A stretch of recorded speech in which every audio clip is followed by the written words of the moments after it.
నేను ఎరిగిన సేవకుల్లో గొప్ప సేవకులు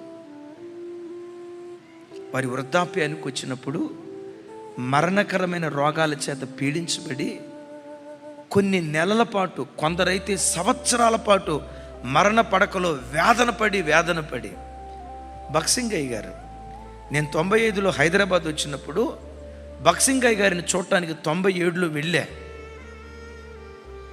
ఆయనకి ఏమీ గుర్తుండదు, ఎవరితో ఏం మాట్లాడటం. అక్కడ సేవ చేసే సేవకులు ఆయనకి స్నానం చేయించి కుర్చీ మీద కూర్చోబెడితే ఆ కుర్చీ మీద ఇలాగే కూర్చొని ఇలా సొంగగార్చుకుంటా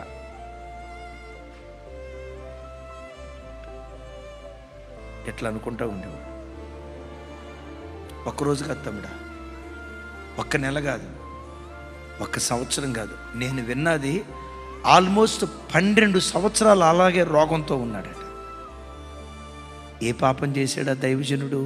నో, ప్రపంచాన్ని తల్లకిందులు చేసిన ఓ గొప్ప అపోస్తలుడు ఆయన, ఓ బలమైన పరిచర్య జరిగించిన గొప్ప దైవజనుడు ఆయన. దేవుని కొరకు తెగించి సిక్కుల కుటుంబంలో నుంచి బయటకు వచ్చి, కుటుంబం వద్దన్నందుకు బైబిల్ చేతబట్టుకొని ప్రపంచ దేశాలన్నీ తిరిగి 10,000 సంఘాలు స్థాపించిన గొప్ప దైవజనుడు. యేసన్న గారిని చూశారుగా, ఆయన చనిపోయే, ఆయన వృద్ధాప్యంకి వచ్చినప్పుడు ఎంత గొప్ప అందగాడో అంత భయంకరమైన కురూపిగా మారిపోయాడు.